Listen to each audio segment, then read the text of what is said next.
버림받은 예수님과 인간의 존엄성.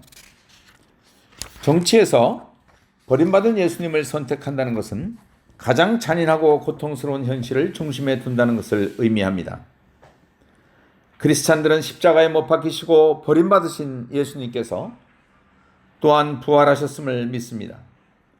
즉 그들은 버림받은 예수님께서 분열을 극복하시고 선을 재건하시며 일체로 이끄심을 확신합니다. 크리스찬적 믿음이 없는 이들도 버려지고 만신창이가 된 인간인 버림받은 예수님 안에서 인성에 가려진 위대함과 부활의 현실을 명확하게 관찰할 수 있을 것입니다. 버림받은 예수님은 실상 인간의 존엄성을 가장 높이 드러내고 계십니다. 결정적인 실패와 더 이상 낮아질 수 없는 굴욕 속에 던져진 인간이었으나 내면에 감옥가드 같은 시면으로부터 터져나온 한마디 말이 있었습니다. 이 말은 그분의 가장 심오한 정체성을 표현하고 그분의 머리를 들어 올렸으며 사람을 짓누르고 절망에 빠뜨리는 모든 상황 너머로 그분을 모셔갔는데 바로 하나님이라는 말이었습니다. 버림받은 예수님은 무한히 작아진 분이 되어 무한히 커다란 분께 물음을 던지십니다. 완전한 무가 되어 어찌하여라는 물음을 통해 전부이신 분과 대면하십니다. 이와 같은 극단적인 역설 안에서 버림받은 예수님은 우리에게 설명하고 계십니다. 인간의 위대함은 지식이나 소유에서 오는 것이 아니고 자기 자신에게 만족하지 않고 자신과 타인의 한계를 넘어가려는 용기에서 온다는 것입니다. 정치에서 이러한 현실은 근본적인 것입니다. 마치 모든 길들이 막힌 것 같은 실패 안에서도 그 상황을 뛰어넘어서 다시 시작하게 해주기 때문입니다. 가장 나약하고 낮은 이들을 위한 사랑을 또다시 선택하게 해주기 때문입니다. 이렇게 한다면 어려움에 처해 있더라도 위축되지 않습니다. 정치활동은 재개되고 시간이 지나면서 많은 결실을 맺게 됩니다. 가장 낮은 일을 위한 사랑은 안전한 선택입니다. 이러한 선택은 정치활동에서 늘 피난처를 제공해 줍니다. 의혹의 순간에 정치가가 버림받은 예수님처럼 행동할 수 있다면 좋을 것입니다. 그분께서는 악을 막지 못하시고 끝까지 고통을 당하심으로써 피해자의 입장이 되셨습니다. 이러한 선택은 정치가 항상 효율적이 되도록 해줍니다. 왜냐하면 정치를 그의 목표인 공동선의 노선 위에 두기 때문입니다. 공동선은 우리의 능력이나 사적인 권력을 통해서가 아니라 다른 모든 시민들과 함께할 때 그리고 다른 시민들도 이를 획득할 때 가능합니다. 버림받은 예수님께서는 공동선을 정의할 수 있는 기준을 제시하십니다. 공동선은 자신의 힘으로 본인에게 필요한 것들을 획득할 수 있는 이들이 기준이 아닙니다. 오로지 정치를 통해서만 자신이 필요한 것을 얻을 수 있는 힘없는 사람들이 기준이 되어야 합니다. 흔히 우스갯소리로 가난한 사람들만 빼면 모두 부자가 될 수 있다라고 하는데 이는 우스갯소리만은 아닙니다. 약함의 부정적인 논리, 즉 가난한 사람은 점점 더 가난해진다는 현실을 표현하고 있습니다. 버림받은 예수님을 선택함은 이러한 물질과 권력의 빈곤한 논리를 부수고 이를 뒤엎어버립니다. 이러한 뒤엎음이 정치의 참된 과제이며 선에 도달하는 수단인 것입니다.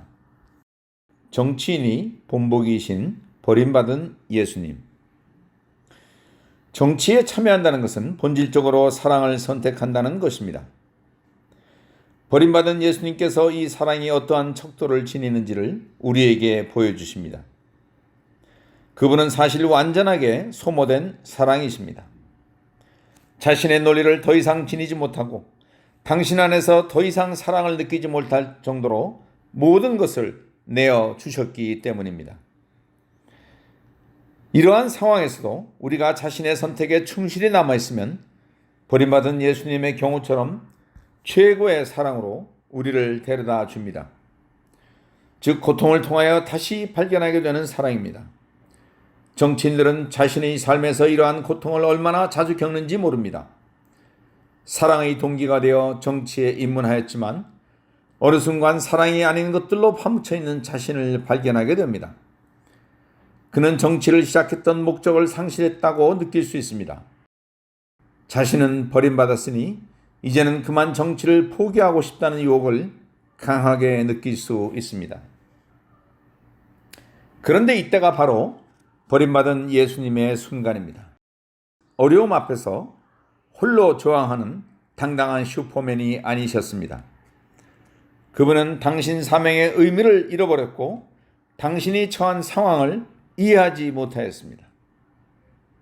그럼에도 불구하고 그분은 극한의 믿음으로 여기에는 어떤 목적이 있으리라는 것과 하나님이 개입하고 계시다는 것, 그분을 버리신 하나님이 그분을 살리시리라는 것에 조금도 의심을 가지지 않으십니다.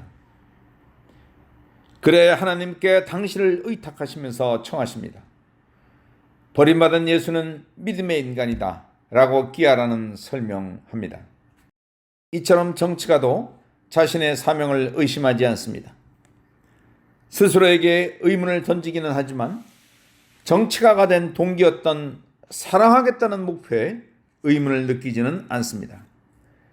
그리고 그 역시 자신이 정치가의 길을 가도록 내밀어 주었던 내면의 목소리에 초심을 잃지 않게 해달라고 청하게 됩니다.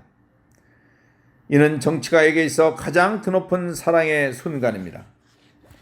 이러한 순간을 거쳐 그의 정치적 사명은 더욱 견고해지고 정치 행위를 통해 느끼게 될 만족감이 아니라 다른 이들에게 전해야 할 선을 위해 자신의 사명을 펼칠 수 있게 됩니다.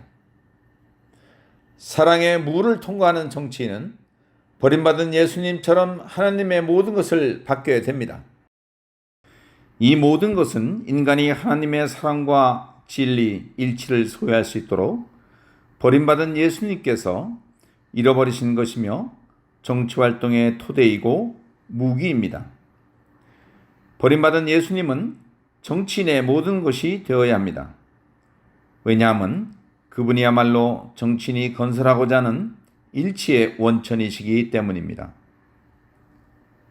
만일 이렇게 한다면 정치가는 모든 분열 안에서 그분을 발견할 수 있으며 분열을 일치로 이끌 수 있을 것입니다. 죽음이 있는 곳에 생명을 가져갈 수 있을 것입니다. 시민들은 자기들 사이에서 발생하는 분열의 해결책을 찾지 못할 수가 있습니다. 정치가의 의무는 시민들이 일치를 살 수 있도록 일치에 이르게 되는 여건을 마련해 주는 것입니다. 국민의 버림받음을 끌어안아 자신과 함께 부활해로 이끄는 것이 정치가의 사명입니다.